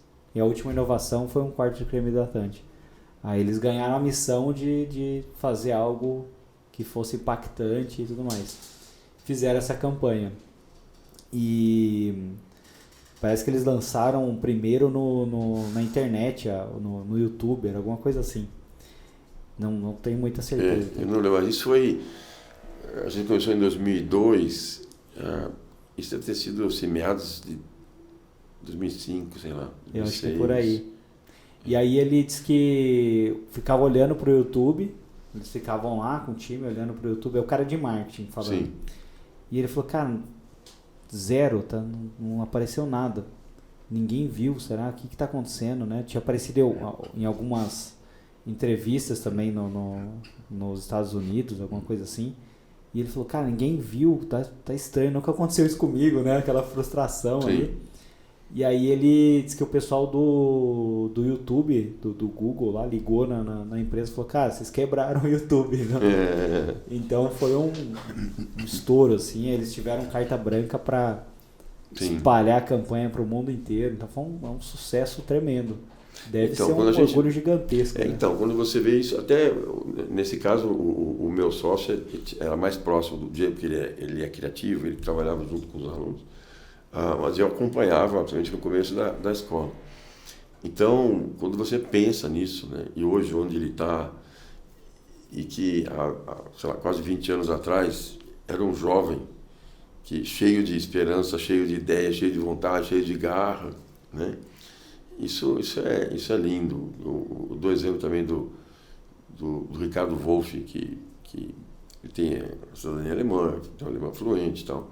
Então, há pouco tempo atrás, ele tinha uma responsabilidade global sobre a conta da Volkswagen. Eu não sei exatamente o detalhe da posição dele.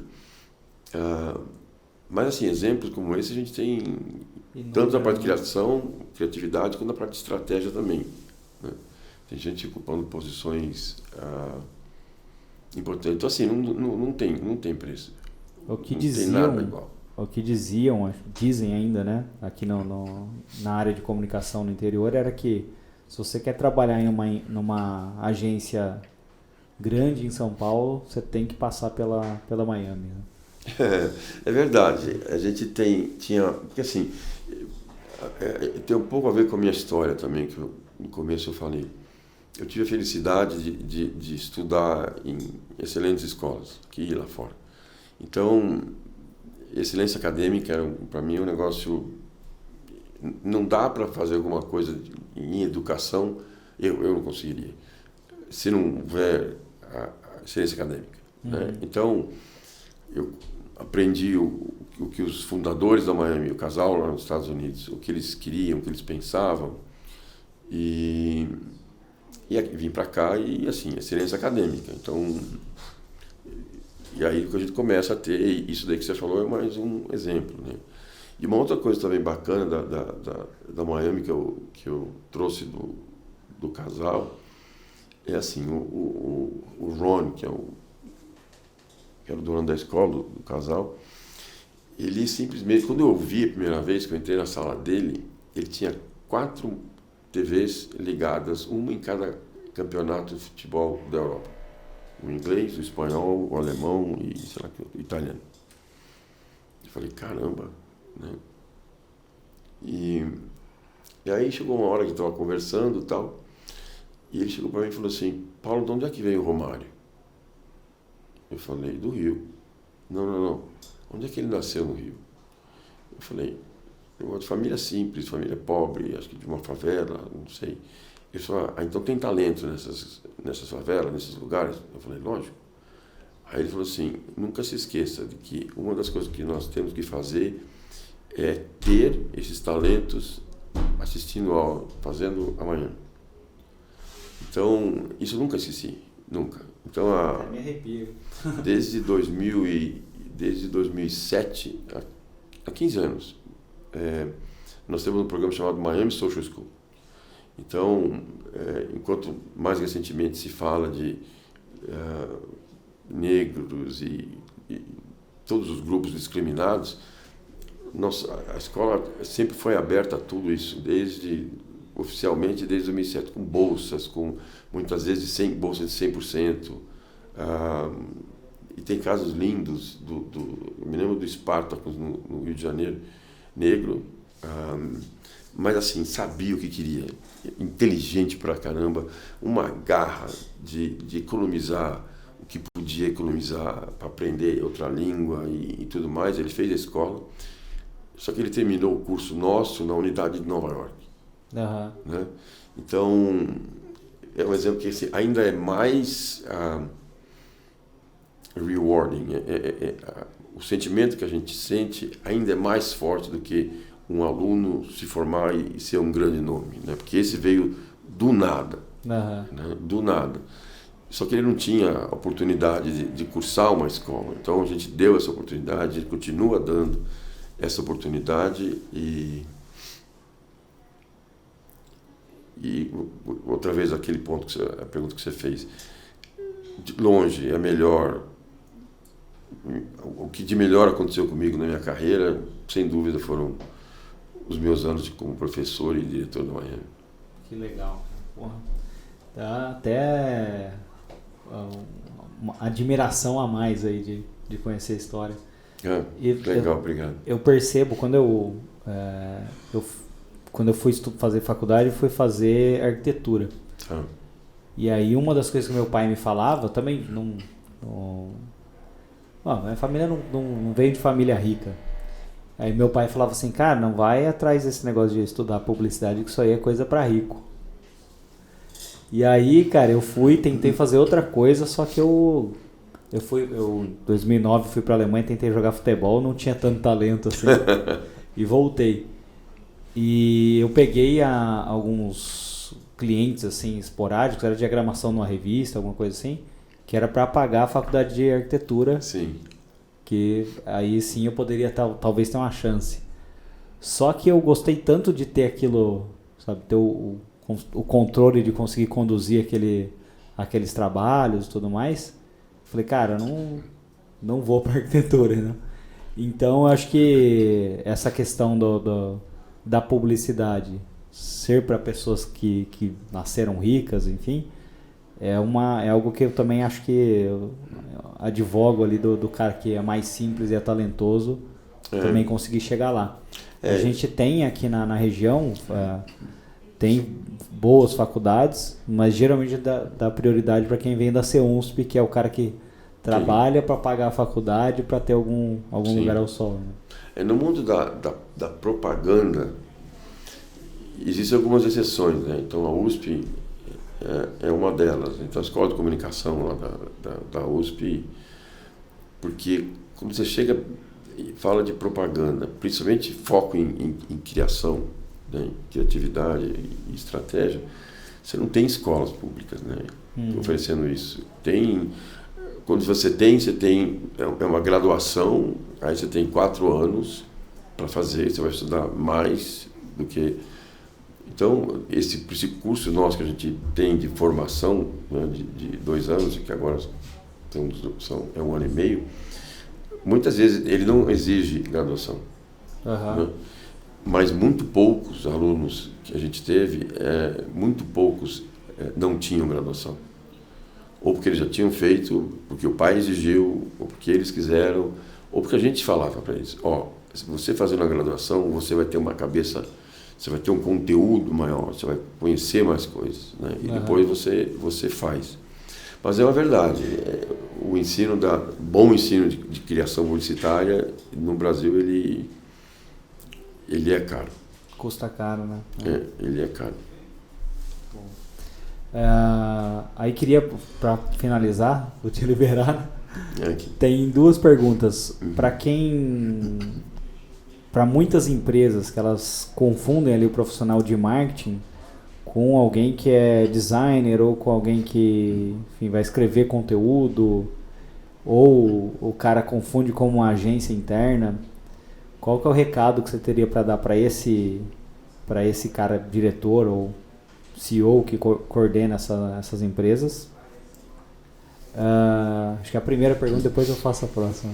Essa é uma pergunta, mais uma pergunta inteligente, porque hoje está muito confuso, né?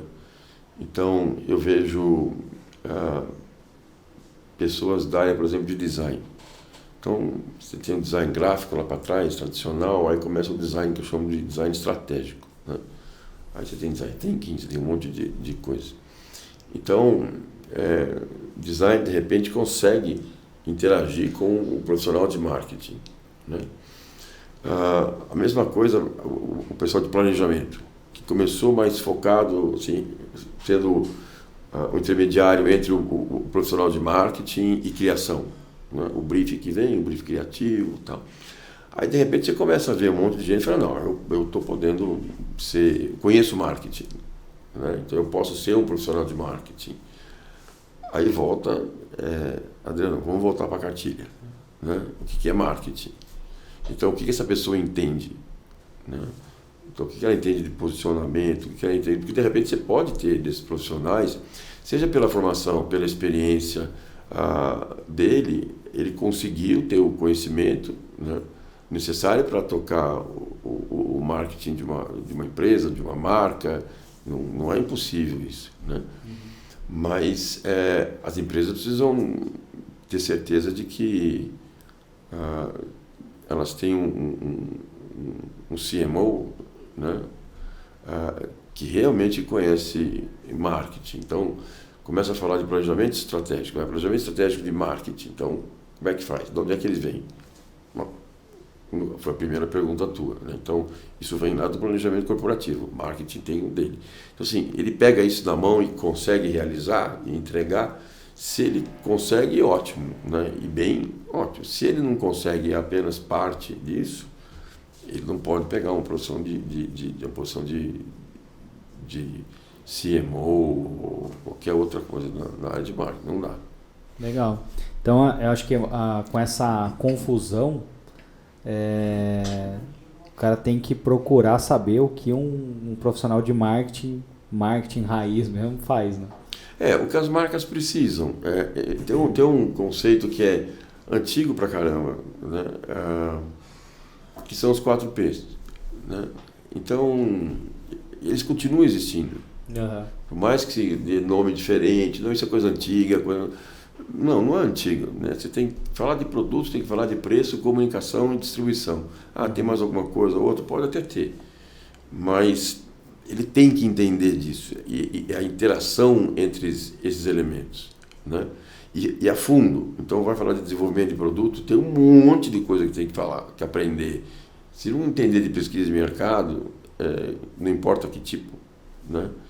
Não conhece o consumidor a fundo do target, né, dele, não tem forma correta de fazer a coisa errada, tá? O CEO da Whirlpool uma vez falou isso. Então, se ele não conhece o consumidor dele, o target dele, o que vem para frente depois, provavelmente não vai funcionar, né? Então, ele tem que conhecer o básico. Essa frase é ótima, hein? O Dave Whitman, que era o CEO da Whirlpool quando eu estava lá. E é uma frase fantástica mesmo. Então, assim, se não conhecer a parte de emoção que eu falei, né? Se existe meus consumidores, os fiéis, os leais, aquela coisa toda, cadê a emoção aí dentro? Né? Eu preciso descobrir isso. A coisa não é fria, né? A relação que as pessoas têm com as suas marcas favoritas não é uma relação fria, em hipótese alguma. Assim como você tem a matéria que eu acabei escrevendo no meio mensagem as minhas marcas favoritas são com pessoas da minha família. Então, assim, é esse tipo de relacionamento que existe entre nós, consumidores, com... Né? Então, assim, eu tenho meu computador Apple, né? Então, entre eu e a Apple tem um relacionamento, assim, muito, muito legal, sabe? Muito bacana, né? E não fale mal da Apple perto de mim. Tem mais essa, né?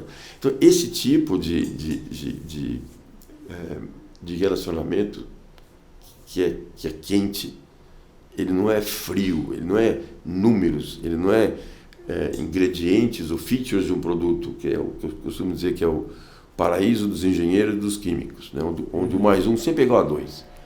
Então, vai fazer diferença ali em relação à concorrência? Com certeza vai. Você tem um produto melhor que a concorrência. Mas aí entra aquilo que você falou lá atrás. E a parte emocional? Quando você pergunta para o consumidor por que você gosta dessa marca, e a resposta dele sempre começa com porque eu me sinto alguma coisa. Voltando à tua pergunta, se aquele profissional de marketing vai lá para entender o seu consumidor, e evidentemente que uma agência que presta serviço, presta a mesma coisa, ele tem que saber conhecer também, tanto quanto a pessoa de marketing. Então, se ele não entende o que rola nesse relacionamento do cliente dele, do consumidor dele com as marcas dele, ele já não tem forma correta de fazer a coisa errada. Caramba. E a última é que conselho que você daria para alguém que está começando em marketing hoje?